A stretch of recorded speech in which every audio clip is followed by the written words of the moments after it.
tarde, bom dia, boa noite para todos vocês. Eh, Hoje nós vamos falar sobre um tema bastante interessante e pouco conhecido no geral da população, né?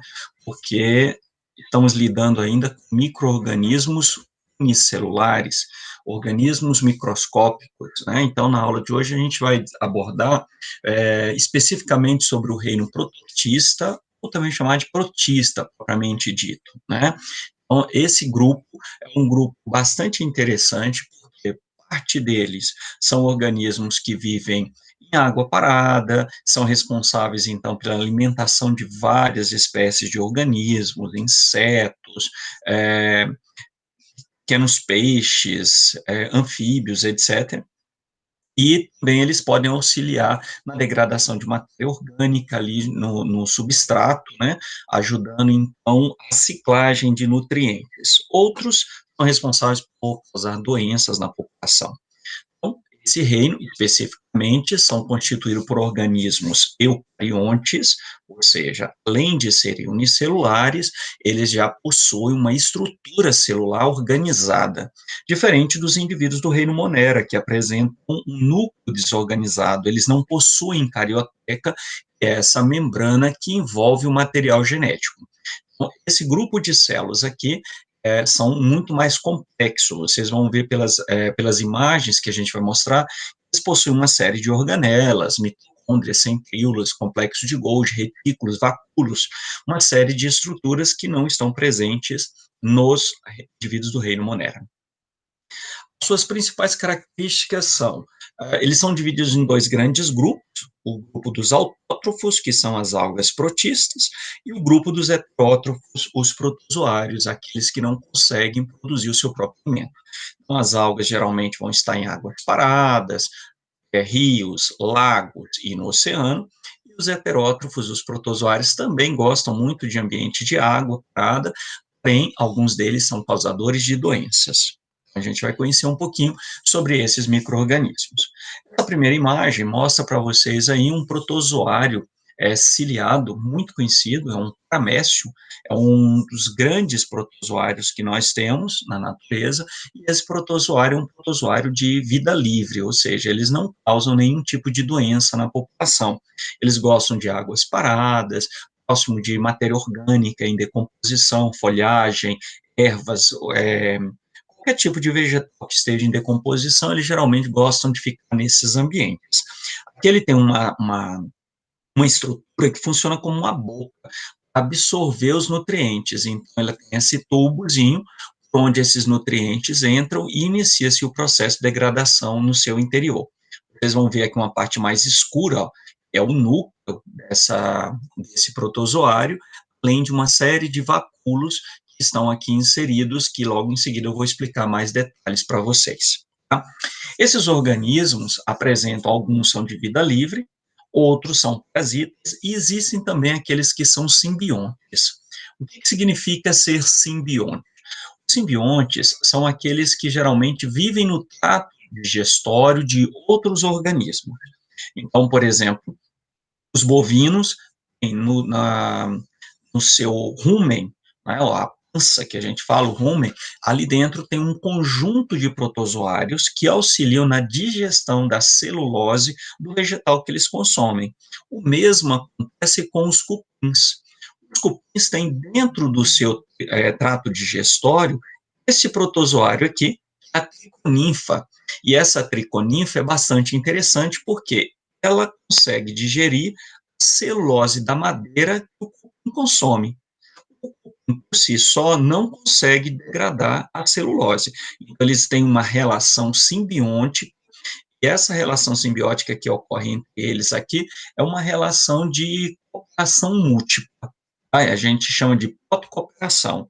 O cupim ganha nessa relação, porque o protozoário digere a celulose para ele, e o protozoário ganha porque ganha alimento e proteção dos cupins, né? Porque está dentro do seu organismo, então eles não são predados. Então, esse é um dado bastante interessante. A maioria desses organismos são heterotróficos, né? Os protozoários todos são heterotróficos, alguns podem ter simbiose com algas, tá? E aí pode, nesse caso, uma troca de nutrientes aí, porque a alga faz a fotossíntese e cede açúcar para o protozoário. São todos unicelulares, como a gente vai observar. São classificados de acordo com a estrutura utilizada na sua locomoção, porque eles são organizados em grupos de acordo com a presença ou ausência de algumas estruturas de locomoção. Alguns se deslocam através de projeções de membrana, que a gente chama de risópodes ou sarcodíneos. Então, eles fazem a projeção de membrana e fazem fagocitose, englobam as partículas de alimento. No caso das amebas, propriamente dito, tem esse comportamento. Os flagelados, também chamados de mastigófaros, apresentam flagelos para se deslocar no ambiente. Os ciliados possuem cílios e os esporozoários são aqueles que não possuem estrutura de locomoção e, geralmente, eles são encontrados dentro de outras células. Eles parasitam alguns grupos de células. Tá? Então, esse grupo aqui, os esporozoários, todos são parasitas. Existem ciliados de vida livre, existem flagelados de vida livre, também alguns risópodes que também são de vida livre, tá? Outros são parasitas. Aqui mostrando para vocês uma ameba em trabalho. Olha ela funcionando, olha as projeções aqui da sua membrana, e esses são os seus pseudópodes projetando. Observe a quantidade de organelas em movimento dentro da estrutura. Dentro da célula existem movimentos que a gente chama de ciclose. Esses movimentos são importantes para que os nutrientes fluam ao longo de toda a estrutura celular. Tá? Aqui vocês vão ter outras organelas, mitocôndrias, retículo endoplasmático, mas principalmente vocês vão ver grandes vacúolos presentes aqui dentro desses organismos. Uma coisa que chama atenção é que os protozoários de água doce apresentam um tipo de vacúolo chamado vacúolo pulsátil. O que é isso? Esse vacúolo, ele funciona como uma bomba que elimina o excesso de água dentro desses protozoários. Por que isso acontece, Luciano? Isso acontece porque esses protozoários, quando vivem em água doce, a concentração interna de soluto dentro do protozoário é muito maior do que o meio. Então, por processo de osmose, a água entra no interior do protozoário. Com isso, ele pode correr o risco de romper as suas membranas. Então, para evitar que isso ocorra, eles apresentam uma bomba que vai constantemente expulsando o excesso de água. Esse vacúolo pulsátil já não está presente nos protozoários de água salgada. Por quê? A concentração de sais minerais da água é muito parecida com as concentrações de dentro do protozoário. Então, a quantidade de água que entra é igual à quantidade de água que sai, então eles estão mais ou menos equilibrados em relação de concentração salina. Isso, eles não precisam do vacúolo pulsátil. Tá? Alguns risópodes, né, são parasitas, como é o caso, por exemplo, da entamoeba histolítica. Nessa aula, eu não vou discutir com vocês o que causam, como funcionam, porque isso vai ser tema de uma próxima aula nossa, tá? Então, aqui, a entamoeba histolítica, em atividade, ela é responsável pela disenteria amebiana. Os flagelados e mastigóforos, como o próprio nome já diz, possuem flagelos, né? Esses flagelos vão auxiliar na sua locomoção. Então, aqui alguns exemplos: Giardia lamblia, o Trichomonas vaginalis, aqui a triconinfa. Essa triconinfa é aquele que vive no trato digestório do cupim. Tá? E aqui a espiriotriconinfa, que é um exemplo semelhante desse grupo que também vive no trato de alguns organismos, principalmente de bovinos. Tá? Então, aqui você tem alguns exemplos desses flagelados mastigóforos. Aqui vocês vão observar nessa imagem o Trichomonas vaginalis agindo no meio, aí, provavelmente numa secreção vaginal, onde ele foi identificado, né, e está mostrando ele em atividade. Notem que o flagelo sempre aparece aqui, ó, de vez em quando vocês vão ver o flagelo em movimento. Isso é importante, porque vai promover o deslocamento do protozoário dentro do órgão, né, dentro do organismo em si. Isso pode, cada um desses protozoários apresenta algum tipo de toxina que vai gerar o aparecimento de algumas doenças, né. A Giardia lamblia, por sua vez, causa giardíase, Aqui uma outra imagem da giardia, que é uma imagem montada, né, digamos assim. Outro bastante interessante é o tripanossoma. O tripanossoma gambiense ou rodesiese causa a doença do sono. O tripanossoma cruzi é responsável pela doença de Chagas. Tá? Lembrando que no caso da doença de Chagas, a transmissão se dá através, o protozoário está contido nas fezes do barbeiro, que é o triatoma, é um inseto. Tá? Então, é um inseto, um percevejo, e esse percevejo, ele contém o protozoário no seu interior, uma parte do ciclo de vida ocorre dentro desse inseto. Quando ele evacua, nas suas fezes contém o protozoário, e daí então ele cai na corrente sanguínea e começa a desenvolver todos os sintomas da doença. Os ciliados, por sua vez, se locomovem através de cílios.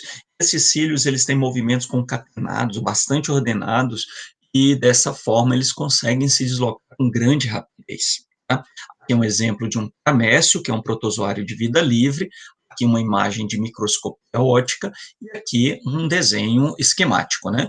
Mostrando micronúcleo, macronúcleo, o suco oral, aquele que eu mostrei logo lá no início, fazendo absorção de nutrientes, né, com a citofaringe. Essa citofaringe leva as partículas de alimento para o interior do organismo, que é um organismo unicelular, e aqui dentro formam-se os vacúolos, vacúolo digestivo. O alimento, então, é degradado, depois de digerido, o que serve cai dentro do citoplasma e é distribuído para todo o interior da célula. O que não serve é eliminado da célula um processo chamado de exocitose ou plasmocitose. Então, ele elimina aquelas partículas que não servem para o protozoário. Porque eu falei para vocês do vacúolo pulsátil, também conhecido como vacúolo contrátil, e que vai promover a eliminação de excesso de água desse protozoário. O paramécio é um protozoário de água doce, então ele precisa do vacúolo contrátil. Então aqui eu tenho um vazio e um aqui já bem cheio, ó, que daqui a pouco ele vai expulsar o excesso de água, certo? Então aqui você tem toda a estrutura de um protozoário ciliado. Observe aqui nessa imagem, vocês vão notar a presença dos cílios, né, aqui bem nas extremidades do corpo do protozoário, e ele fazendo os seus movimentos, giros. Aqui dá para a gente observar até a citofaringe, nessa parte aqui, onde eu estou apontando, ó. Aqui formam a citofaringe desses organismos. Tá? Outro protozoário bastante interessante é o Balantidium coli, também responsável por algumas infecções intestinais, causa diarreias, coisas do tipo. Já os esporozoários, eles não possuem estruturas locomotoras e são todos parasitas, tá? Aqui um exemplo muito clássico é um protozoário chamado de Toxoplasma gondii. O Toxoplasma gondii é um protozoário que geralmente está presente em alguns animais domésticos, como gatos, por exemplo, e quando transmitido por ser humano, pode causar uma doença chamada toxoplasmose. Tá? A toxoplasmose tem uma consequência grave e, em caso de mulheres gestantes, podem causar algum tipo de deformação no embrião. Tá? Então, pode causar alguns danos bastante graves. Outro protozoário, esporozoário importante é o Plasmodium, que causa a doença chamada de malária, também conhecida como febre terçã, febre quartã, dependendo do tipo de plasmódio. Existem 3 tipos básicos de plasmódio: Plasmodium vivax, Plasmodium malariae e Plasmodium falciparum. Com esses plasmódios, cada um tem um ciclo de vida aí nesse processo, e vão ser responsáveis pelo aparecimento da malária na população. Então, tem febre constante e coisas do tipo. O processo de reprodução desses organismos se dá basicamente através de divisão binária. Um organismo se divide em 2, com as mesmas características, mas eles também fazem reprodução sexuada por conjugação. 2 protozoários se unem, através da citofaringe eles trocam os micronúcleos, e isso aumenta a sua variabilidade genética. É um processo pouco comum, não é muito evidente. O que mais promove a replicação, de fato, a reprodução dos indivíduos, gerando novos indivíduos, é a divisão binária, como vocês podem ver. Por último, nós temos as algas, né? As algas protistas, deixar bem claro que existem as algas protistas e as algas que já pertencem ao reino das plantas, por elas serem pluricelulares. Aqui é um exemplo de uma alga pluricelular, mas nós vamos ter também algumas algas unicelulares. Essas algas são fundamentais para o processo de produção de oxigênio para o planeta, através das algas chamadas do fitoplâncton marinho. Essas algas estão na superfície do oceano, são responsáveis, então, por filtrar alguns micro-organismos do ambiente, mas principalmente realizam fotossíntese, produzem grandes concentrações de oxigênio, o que mantém a concentração de oxigênio dentro da água para os organismos que vivem nesse ambiente, assim como também libera oxigênio para a atmosfera. Esses organismos apresentam pigmentos fotossintetizantes, clorofila, ou outros tipos de pigmentos, né, xantofilas, tem outros mecanismos, possuem substâncias de reserva, também uma outra característica muito marcante nesse grupo, ou seja, eles armazenam principalmente amido, uma fonte de energia que eles podem consumir posteriormente, são unicelulares, e os pluricelulares pertencem ao grupo das plantas. A maioria tem os que são microscópicos, mas também existem alguns que são de grande tamanho, alguns chegam a ter vários metros de comprimento, que são as algas pluricelulares. Tá? Então, aqui nós temos alguns desses protozoários, desculpem, algas protistas, uma das principais, e que se parece muito com um protozoário mesmo, é o Euglena viridis. A euglena é um protozoário de uma alga protista, né, de água doce, normalmente, faz fotossíntese, mas ele também pode aparecer em ambientes marinhos. A única diferença básica que a gente vai perceber é isso. No ambiente de água doce, ele vai ter vacúolo pulsátil, ou contrátil. Já no ambiente marinho, ele não possui essa organela, porque as concentrações salinas são parecidas. Uma coisa que chama a atenção é que a euglena, ele ser um organismo fotossintetizante, precisa estar sempre próximo da luz. Como que ele vai detectar, por ele ser um organismo que está solto dentro do ambiente marinho, dentro da água, do rio ou do lago, como é que ele vai perceber a presença da luz? Tá? Então, ele possui uma estrutura chamada estigma. E esse estigma, esse pontinho que aparece aqui dentro dele, é um sensor de luminosidade. Ele percebe a presença da luz e movimenta, direciona a euglena para um ambiente mais claro, onde ela vai poder fazer fotossíntese. Outros grupos bastante interessantes são os dinoflagelados, também chamados de algas pirrófitas. Essas algas, eles criam o que nós chamamos, né, eles fazem fotossíntese no ambiente, alguns também são heterótrofos, né, mas basicamente eles são fotossintetizantes, a maioria são marinhos, apresentam essas teclas, essas estruturas, né, envolvendo o seu corpo mais rígida, então ela tem uma carapaça rígida, e elas são responsáveis pela formação, ela tem uma coloração marrom avermelhada, por isso que chama pirrófita, também conhecida como algas de fogo, né? Então, elas podem formar, no oceano, quando elas estão aglomeradas, podem formar manchas amareladas, avermelhadas, e isso pode dar a impressão que está pegando fogo no oceano. Tá? Então, essa é uma característica dos dinoflagelados. As diatomáceas, que também são importantes para esse processo da fotossíntese e compõem o que nós chamamos de fitoplâncton marinho, reproduzem-se por divisão binária ou formação de gametas. Também tem uma coloração marrom a dourado. Tá? Então, essa é uma característica desses grupos. É bom lembrar que as pirrófitas também, os dinoflagelados, eles são responsáveis pelo aparecimento de um fenômeno chamado maré vermelha. Então, algumas delas em grande concentração, libera determinado grupo de toxina no oceano, e essa toxina contamina os peixes, crustáceos, moluscos, e se nós comermos a carne desses animais contaminados, podemos também ter fortes sintomas de intoxicação. Em alguns casos, pode levar até a morte. Últimas algas pluricelulares. São algas, aqui é um exemplo, as algas pardas, né, a gente chama de feofícias. Então, elas são organismos marinhos, algumas chegam a atingir 60 metros de comprimento, como é o caso da kelp, tá? Uma alga parda, muito presente no oceano, e que às vezes causa problemas na navegação, quando ela enrola naquelas hélices do navio, né? Então, ela pode causar alguns problemas mecânicos no processo. Além das algas pardas, nós temos as algas vermelhas, que apresentam uma grande concentração de pigmentos, né, que a gente chama de mais à base de carotenoides.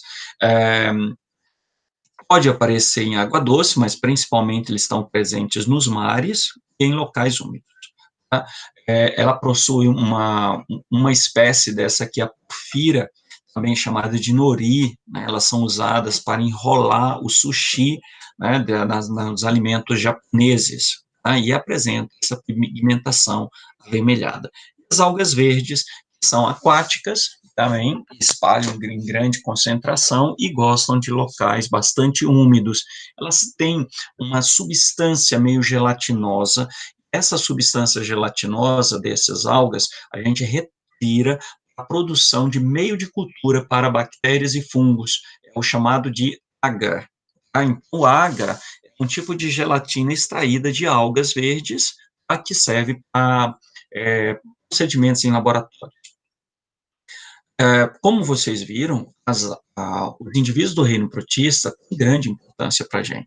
Alguns, serem microscópicos, eles podem servir para ajudar na cadeia alimentar de vários grupos de organismos, são responsáveis pela produção de oxigênio, eles são responsáveis pela formação do fitoplâncton marinho, que vai ser a base da cadeia alimentar de todos os organismos que vivem ali naquele ambiente, também ajudam a manter a concentração de oxigênio do planeta estável. Tá?